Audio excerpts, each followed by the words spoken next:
अभी आप सुन रहे हैं महाकाल म्यूजिक 2 का शानदार प्रस्तुति। महाकाल म्यूजिक 2 का नए नए ऑडियो वीडियो देखने के लिए चैनल को सब्सक्राइब करें और बेल आइकन दबाना न। अभी आप सुन रहे हैं रुपेश राज का शानदार प्रस्तुति। परमानंदपुर रोड करजाइन बाजार गौड़।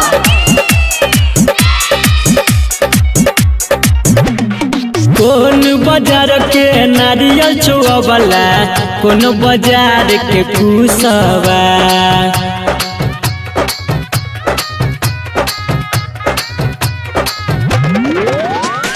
कौन बाजार के नारियल चुआवला, कौन बाजार के कुसवा। कौन आटा के ठेकुआ बनलही, गम के छौ तोहर सुपवा। कौन आटा के ठेकुआ बनलही, गम के छौ तोहर सुपवा। हसनपुर बाजार के नारियल से दीनानाथ कुससर के कुसवा।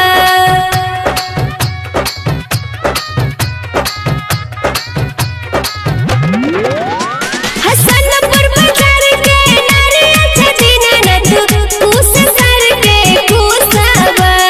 गेहूं आटा के ठेकुआ बनलिए, इहे से गमक छ सुपवा।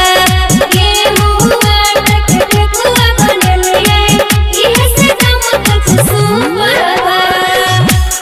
अभी आप सुन रहे हैं रुपेश राज का शानदार प्रस्तुति। परमानंदपुर रोड करजाइन बाजार गौड़।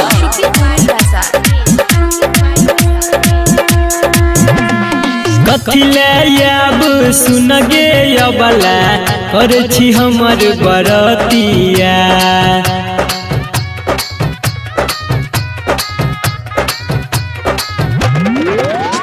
गे कथिले अब सुन गे अबला, कर छी हमर बरतिया। सब कुछ तोरा देने छियो, अब कोन छौ मनतिया। सब कुछ तोरा देने छियो, अब कोन छौ मनतिया। सुख शांति हम हो दीनानाथ, करछ तोहर बरतिया।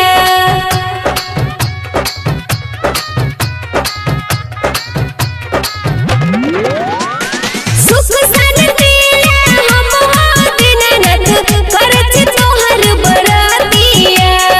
एगो ललना दहो दीनानाथ, इहे छ मन के मनतिया।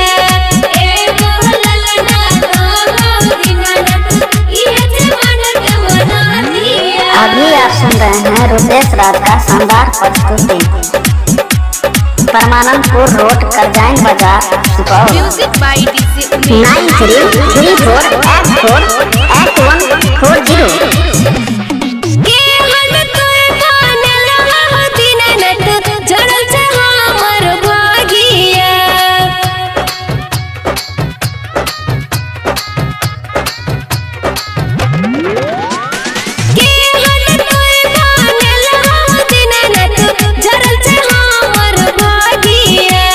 सब कुछ तू दा दिला हो दीनानाथ, भरत खाली गोदिया। सब कुछ तू दा दिला हो दीनानाथ, भरत हमर गोदिया। सुने सुने सुन गे अबला, भरत तोहर गोदिया।